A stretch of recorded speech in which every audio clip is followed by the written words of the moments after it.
I think we're done here, Rachel. That's what Adrian said, right in the middle of our quarterly planning meeting, with 40 something employees watching. No warning, no pull aside, no damn respect. My name's Rachel Quinn. I'm 37. I live in Seattle, Washington. And 3 minutes into that meeting, I realized I wasn't just being cut out, I was being erased. Before we start, how's your day going and where are you joining from? The conference room went dead quiet after he said it. Adrian stood there in his perfectly tailored suit like he was announcing the weather, not gutting me in front of the team I helped build from nothing. Vanessa, his shiny new operations manager, sat next to him, arms crossed, all smug like she'd been waiting for this moment. I know this is unexpected, he said, glancing around the room, but effective immediately, Rachel will be stepping down as technical lead. We appreciate her contributions and wish her the best, no mention of co-founder. No acknowledgement of 15-hour days, sleeping under my desk, missing birthdays, losing relationships. Just technical lead, like I was a freelancer who overstayed her welcome. Vanessa slid a white envelope across the table toward me. Your severance package, she said, like it was a favor. HR has arranged immediate offboarding. You'll be escorted shortly. I looked around. No one met my eyes. Not James from DevOps, who used to bring me coffee. Not Dana, who cried in my office last year over her divorce. They all stared at the table or their laptops, mouths shut like statues. Intimidated? Complicit? Didn't matter. I was standing alone. Adrian smiled. We'll let you keep the tablet. The black one.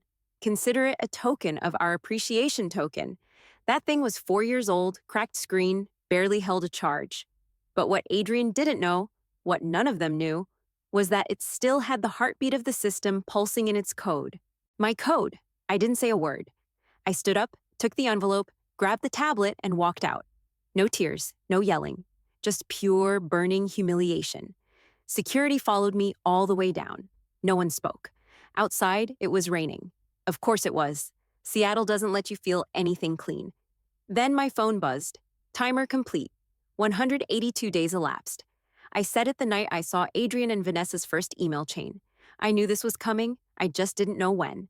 The clock had started, and now, so had I. I sat on the edge of my bed, still in my soaked jeans and hoodie. The envelope from Vanessa split open on the floor. My fingers were numb, but not from the rain.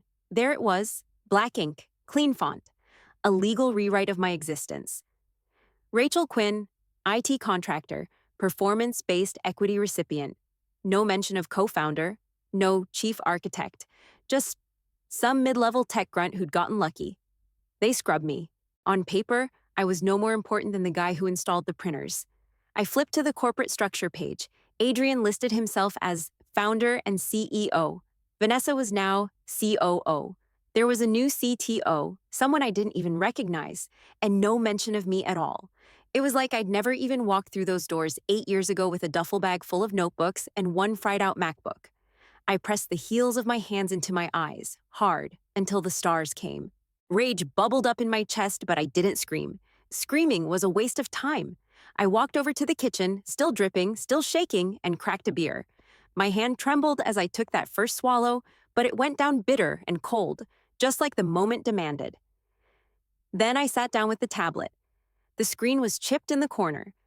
There were sticky notes still on the back, faded from years of use. I booted it up, and there she was. My system. Still alive, still whole, still mine. I pulled up the original infrastructure maps, my name, my timestamps, my Git logs, all of it. Years of buried proof that this thing didn't run without me. I clicked into the shared drive I'd quietly mirrored months ago. A project folder sat there labeled Pitch Series of Final. I hadn't opened it since the day we landed our first major investor. That was the day I missed Mom's birthday. She'd turned 50, my brother had flown in, my stepdad had rented a hall and everything. But Adrian told me, we need you in San Jose. We're dead without your demo. And I went. Like an idiot. She died 3 months later. Stroke. No warning. And I never made it up to her. I stared at that file until the screen dimmed. Adrian didn't just screw me out of a job. He deleted me from our origin story, from the company I built, from the life I sacrificed everything for. I wanted to throw the tablet across the room, but I didn't. Instead, I started tagging files, reorganizing backups, securing passwords. everything under aliases I'd set up long before I had a reason to use them. I uploaded a mirrored copy of the system architecture to a private server registered to my maiden name, Levine, not Quinn. No one at the company even knew it. I wasn't planning revenge. This wasn't about destroying anything, not yet, but I wasn't going to let them take what was mine. Every click, every file I moved calmed me. The more I sorted, the more the weight in my chest shifted from grief to grit. My fingers stopped shaking. My spine straightened.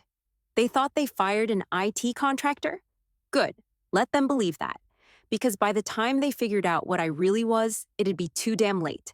I kept sorting, kept labeling, kept building the skeleton of something much bigger. And this time, I wasn't sharing it with anyone. The tablet screen glowed in the dark, files shifting into neat rows under my fingertips. But as I dragged one labeled Q1 Roadmap, internal use only, into a new archive folder, my mind drifted back to the first time I saw Vanessa walk through our office doors. She wore this red blazer and fake-ass smile, called me boss lady like we were sorority sisters.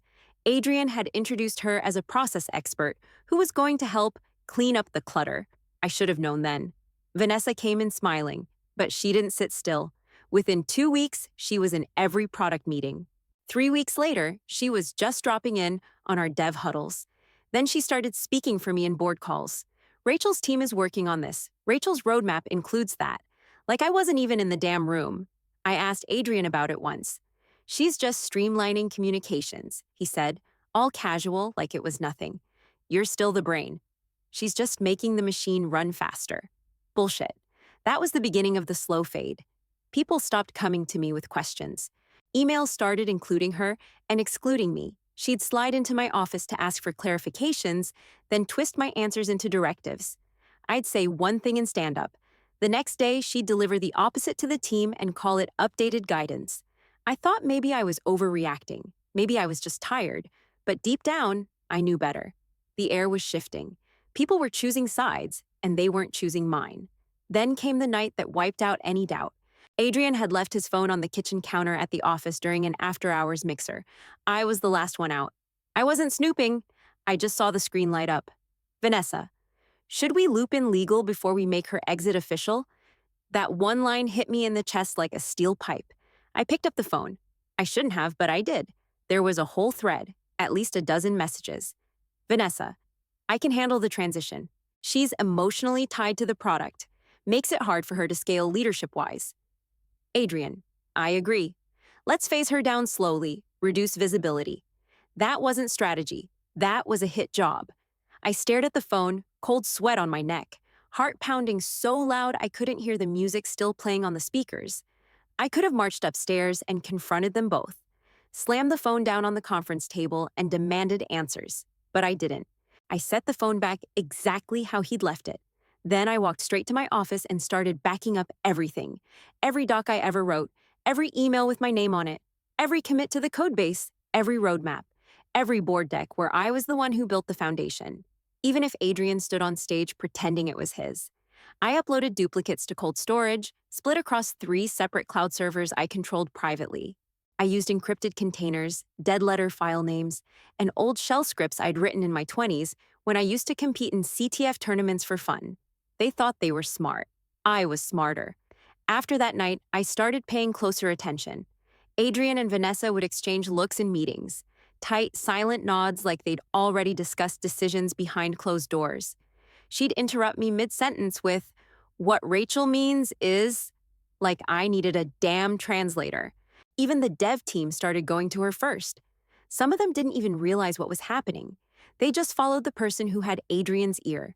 By the time I finally figured out the play, they were already halfway through executing it. But they underestimated me. They forgot who built the system, who documented every damn version, who still held the skeleton key to every critical function they were running on. And every day as they tried to write me out, I was quietly writing myself back into every line of code, every system process, every auto-triggered response buried in the infrastructure. The takeover wasn't complete, not yet. But they'd started a war they couldn't win. It got worse after that. Vanessa started floating things in meetings, little jabs dressed as concern. Rachel's under a lot of pressure, or she's been a little overwhelmed lately. Adrian would nod along like it was tragic but true. The worst part, people believed it. I stopped trying to defend myself. I just smiled, nodded, and kept my phone recording from inside my jacket pocket. I'd upgraded to an app that could auto-transcribe and encrypt. Every meeting, every hallway conversation, even elevator rides. I logged everything. Adrian liked to talk when he thought no one was really listening. In one exec sync, he said, "Rachel's brilliant, sure, but she's more of a builder than a leader." Vanessa added, "Right, she's reactive. Kind of volatile when stressed." The rest of the room nodded. No one looked at me. I kept the recording running. During a private investor call I wasn't supposed to hear, Adrian said, "We're restructuring some key roles to reduce risk." Rachel's been struggling to adapt. That one stung. I was sitting outside the glass wall, out of frame, with Bluetooth tapped into the conference mic. My earbuds buzzed with every lie. I recorded that too. The isolation set in fast. People who used to grab lunch with me suddenly had calendar conflicts. Slack messages that once got instant replies sat unread for hours, sometimes days. My closest direct report, Layla, she used to text me after hours just to check in, started CCing Vanessa on every message. When I asked her about it, she said, "Just trying to keep alignment." Alignment with who? Adrian and his pet executioner? But I didn't push. I just kept gathering. There was one moment that hit harder than the rest. Friday afternoon, weekly dev sync. I walked in 5 minutes early. Vanessa was already there with Adrian, laughing about some article. Then Adrian leaned in and said, "Once she's gone, the team's gonna be cleaner." Smoother. Fewer fires, Vanessa nodded, sipped her tea. "We've just got to be surgical. Pull her title, reduce visibility, spin it as performance. Keep her from flipping," my ears rang. But I just took my seat like nothing happened.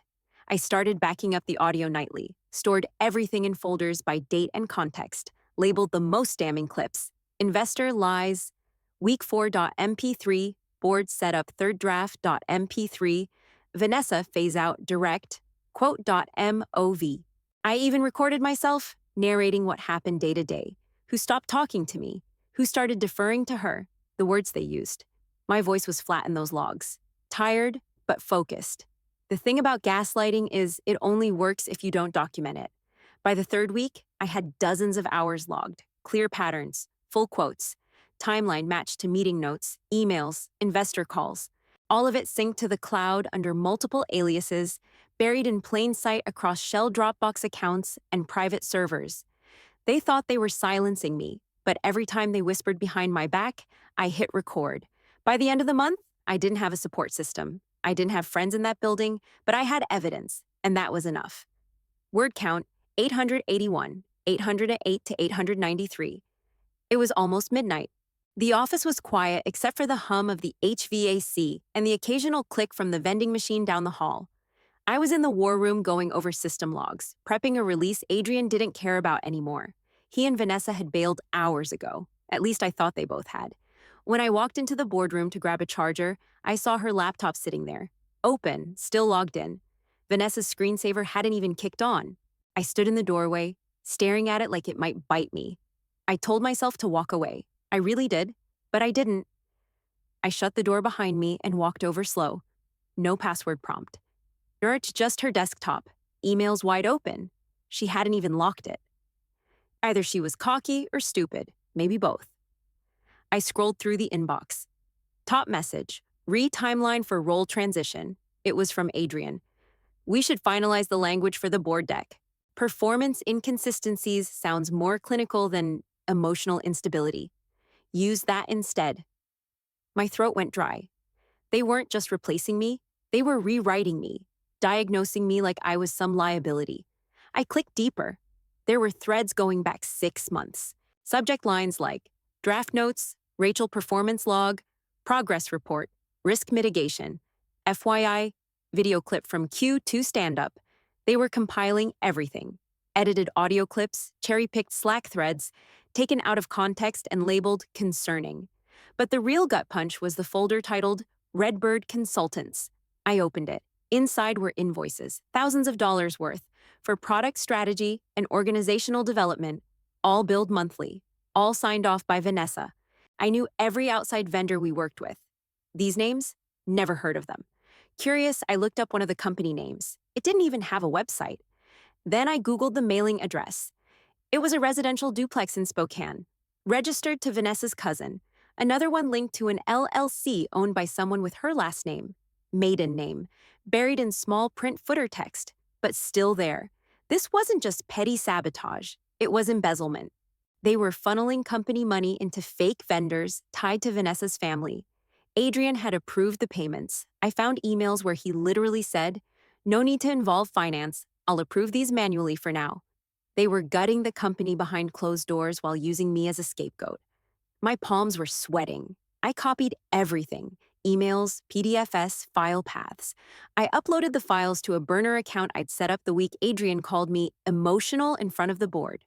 Every file got tagged, time-stamped, backed up 3 ways. And then I sat there in the dark with the laptop still open, heart hammering in my chest, breathing through my teeth. They gaslit me, sabotaged me, tried to wipe my name off everything I built. And while I was sitting through team lunches pretending to be okay, Vanessa was draining the accounts, and Adrian was teeing up a clean board presentation that'd make my exit look like some HR formality. I wanted to flip the damn table, but I didn't.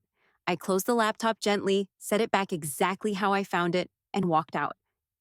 I didn't sleep that night. I didn't eat. I just sat at my kitchen counter, listening to the rain hit the windows, watching files upload to cloud drives named after poems my mom used to read to me. This wasn't about revenge anymore, not just anger, not just proving I was right. This was about reclamation, my name, my work, my stake in something I'd built from scratch while Adrian talked big and Vanessa cashed in. They wanted a clean exit. They were about to get a goddamn purge, and I'd make sure not one piece of their story survived without mine written all over it. By sunrise, I'd already buried the first dependency. It looked like a harmless utility file, just another module in the stack. But hidden in the code was a trigger I'd designed to silently fail if it didn't recognize a specific hashed signature: mine. Anyone deleting or rewriting that line would tank 3 critical processes. Not immediately, gradually, just enough to confuse even the best engineer.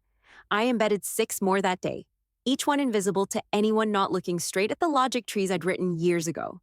This wasn't a kill switch. It was a ghost, a quiet decay, impossible to trace back unless you had my keys. I had backups stored across 4 different offsite servers, all registered under variations of my maiden name, Rachel Levine. One under an old wedding photographer's account, one inside a dummy database labeled Q3_PTO. If anyone got curious, it'd just look like junk data or abandoned folders. I wasn't just taking my work with me, I was leaving behind a reminder. While I coded, I started tagging every file with metadata tied to my Git handles: timestamps, version logs, commit history, some going back to when we were working out of Adrian's garage. You couldn't delete my fingerprints from this system without tearing it apart piece by piece. By the 3rd night, I had a full digital dossier: proof of authorship, system blueprints, technical workflows, even old Slack threads where I walked Adrian through architecture he pretended to understand, all neatly zipped and encrypted, mirrored across drives he'd never find.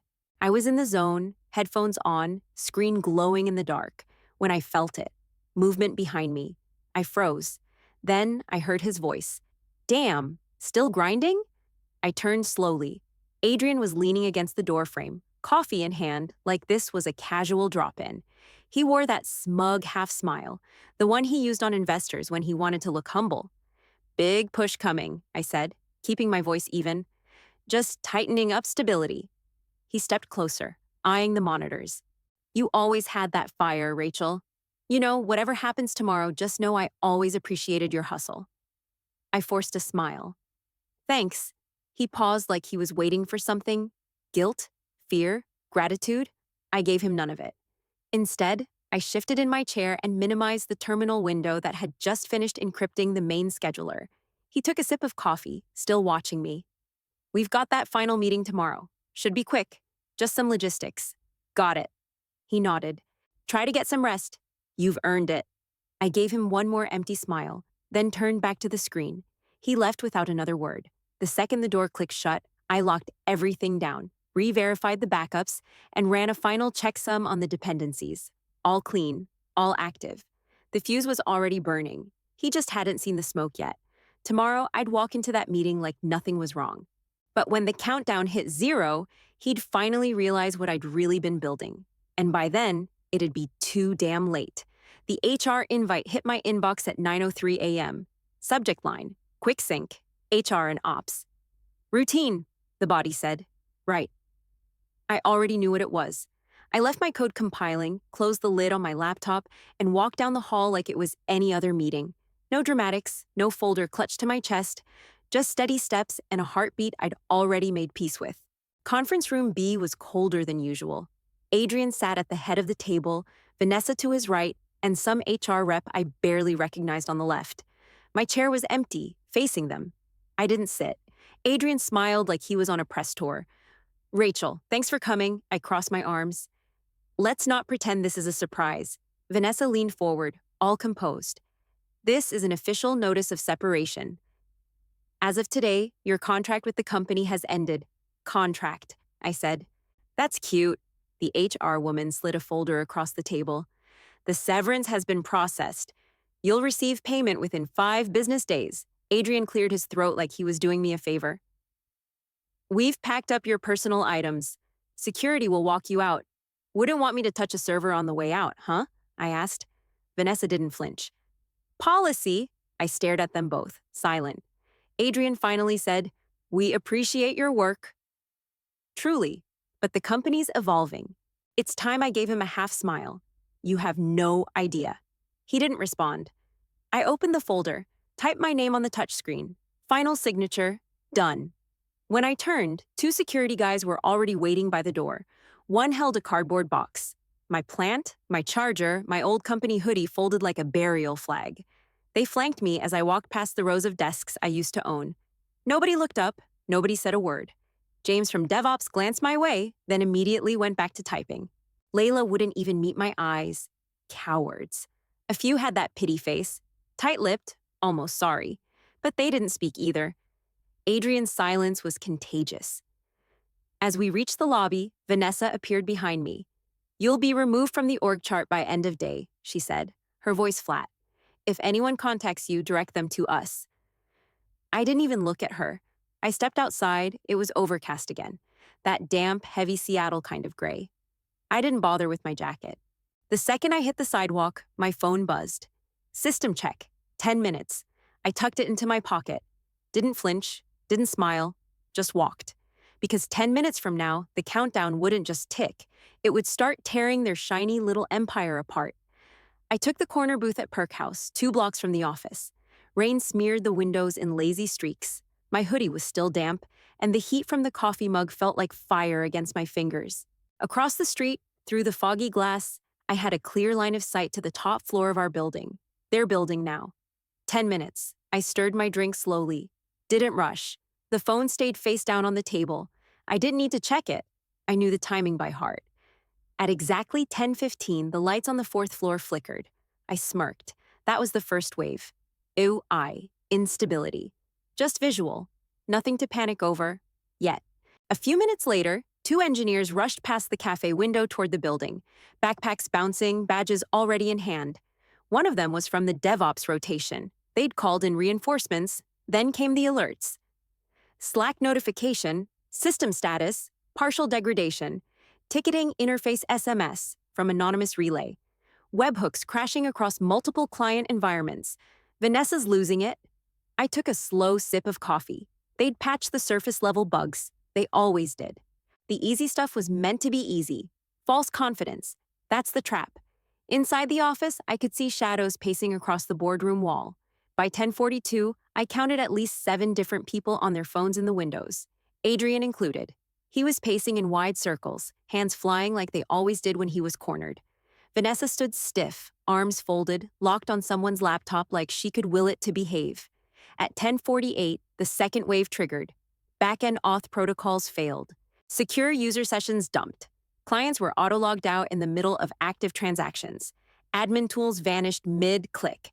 API calls bounced back with corrupted tokens. I watched 2 more people rush in. The screen behind the receptionist blinked. Black screen, white error code. Then my phone buzzed again. Internal status. Ping global client platforms. East-West regions. Fail Adrian looked like someone had gut-punched him. His face was red, jaw tight. He grabbed a desk monitor and yanked it closer, barking something I couldn't hear through the glass. He pointed at it like the machine itself owed him an explanation. I sat back and let the mug warm my palms. Let it burn, I thought. They were about to figure out this wasn't an attack. It wasn't ransomware, no hackers, no outside breach. This was the house they built, falling under its own rotten frame. And I'd just pulled the last nail out. At 11:07, the failsafes kicked in. Every backup system, every last one they thought was air-gapped, was tied to core modules I'd seeded months ago. Dependency chains failed. Mirror sites glitched. Client dashboards froze with internal server errors. Across the street, someone unplugged a router and plugged it back in, like that was going to fix it. Then my favorite part hit. Internal admin root access. Lockout confirmed. Vanessa's laptop screen went white. She slammed it shut and threw it onto the table. Adrian's arms went up. Full meltdown posture. I leaned back, stretched, and casually turned my phone upright. News alerts had started to roll in. Breaking, glitch takes down. Flagship platforms of billion-dollar startup trouble in tech. Clients report system failures across multiple regions. Stock watch. Kovalex Inc. drops 22% in opening hour amidst crisis. I didn't need volume. The headlines told me everything. They were trying to reboot systems that didn't belong to them anymore. In their arrogance, they never truly understood the code. I didn't just build that infrastructure. I wove myself into it, line by line, logic by logic. Their entire foundation was stitched together by me, and now it was unraveling right in front of them. I drained the rest of my coffee. Outside, Vanessa was yelling into a phone. Adrian had both hands on his head like someone reading their own obituary. They'd burned me, buried me, and expected me to disappear. Instead, I made them watch. No screaming, no warnings, just slow, methodical collapse, wrapped in the same fake calm they used on me. This wasn't revenge. This was proof. I stood up, dropped a 10 on the table, and walked out without looking back. By Thursday morning, Adrian was out. No apology, no statement. Just a vague leadership transition email from the board and a photo of him leaving the building with his sleeves rolled up and his eyes hollow. Vanessa didn't even get that much. She vanished. No goodbye, no handoff, no LinkedIn post about the journey. One day she was still attached to the company Slack. Next day, gone. Just a blank user icon where her name used to be.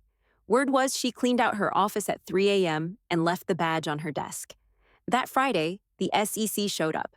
Regulatory flags had already been triggered by the embezzlement trail, those shell company invoices I'd traced to her cousin. Between the fake vendors, off-ledger payments, and internal messages, there was enough to open 3 separate investigations. I didn't file them directly. I didn't need to. The full dump, recordings, emails, spreadsheets, screenshots, was delivered anonymously to the board, investors, and regulatory bodies through a secure link that expired after 48 hours. No name attached, just metadata, timestamps, and hard, ugly truth. The company's stock tanked. Again, clients pulled out. 3 enterprise contracts went dark within 72 hours. Their biggest healthcare partner posted a public statement. Kovalex no longer meets our trust standards. The board launched an internal audit. PR teams scrambled to clean up the disaster. But there wasn't anything left to polish. The damage wasn't cosmetic, it was structural. They tried to patch a house with no walls. And while they spun their wheels, I moved forward. I registered my new company under a name I'd reserved years ago, Brightline Systems, a nod to the backbone code that held the entire platform together. My code. I didn't make a big announcement. No LinkedIn bomb, no email blast, just a single-line site and a direct channel for inquiries. I didn't need to advertise. They came to me, one by one. Former clients, quiet messages, discreet calls, CTOs who had seen the mess unfold and knew who really built what. They weren't chasing brand names anymore. They wanted stability. They wanted control. They wanted the person who didn't flinch when everything caught fire. We signed our first contract within the first week. 10 more followed in the next month. By the end of the first quarter, Brightline was profitable. I didn't hire fast. I didn't scale recklessly. Every decision came from experience. Every policy came from what I'd survived. People asked if I'd ever speak out, tell the full story. I said no, until the $300 million deal landed. The biggest client I'd ever worked with. Global, high stakes, public facing. They requested a press conference to announce it. I said yes. The room was full of reporters, microphones everywhere, flashbulbs popping. They asked the usual questions: tech stack, vision, roadmap. I answered them clean, calm, focused. Then someone asked about Kovalex. What's your message to the company you left behind? I reached into my pocket, pulled out my old wedding ring. I'd kept it all this time, not because I cared about Adrian, but because I wanted to know what betrayal weighed like in grams. Cold, small, pointless. I set it on the table next to the signed copy of the $300 million contract. My voice didn't shake. No message. Just closure. That was it. No revenge speech. No emotional send-off. Just facts on paper and a relic left behind. Afterward, I walked out of the room into the clean air. Not smiling, not crying. I was done carrying the wreckage. Now I carried the blueprint. I stepped onto the stage with nothing in my hands this time. No ring, no notes, no baggage. Just the truth. The auditorium was quiet, not tense, curious, waiting. It wasn't a tech crowd this time. It was founders, engineers, women in the early trenches, some already burned, some still too new to know they were next. I didn't start with code or business wins. I started with the silence. You know what no one tells you? I said. It's not the betrayal that wrecks you. It's the silence afterward. The way people look away when they know you were screwed but don't say anything. That kind of silence can bury a person. People nodded. A few shifted in their seats. They knew. But here's the thing, I said. They didn't erase me. They just moved the pen. I told them what mattered. Not the system crash, not the lawsuit rumors or stock charts, none of that. What mattered was that I didn't let them write my ending. I wrote it myself. I talked about reclaiming your work when it's been stolen, about owning your name even after they try to strip it down to a title that fits their narrative. I talked about the cost of staying quiet and how sometimes silence buys them time and robs you of power. You don't need a comeback, I said. You need a receipt trail. You need proof. And you need to believe that being pushed out doesn't mean you're out of the game. They clapped, but it wasn't loud. It wasn't about hype. It was about truth landing. Before I walked off stage, I left them with one ask. If they've ever tried to write you out, boss, partner, investor, I want you to write yourself back in. And when you do, I want to hear about it. All of it. Don't bury your story. Put it on record. Then I stepped off stage. No spotlight. No dramatic exit. Just solid ground under my feet. That part of my life, Adrian, Vanessa, all of it. It would never vanish completely. I carried it like scar tissue. But it didn't define me. What defined me was what I built next. Not revenge, not wreckage, legacy. And this time, the name on it would be mine.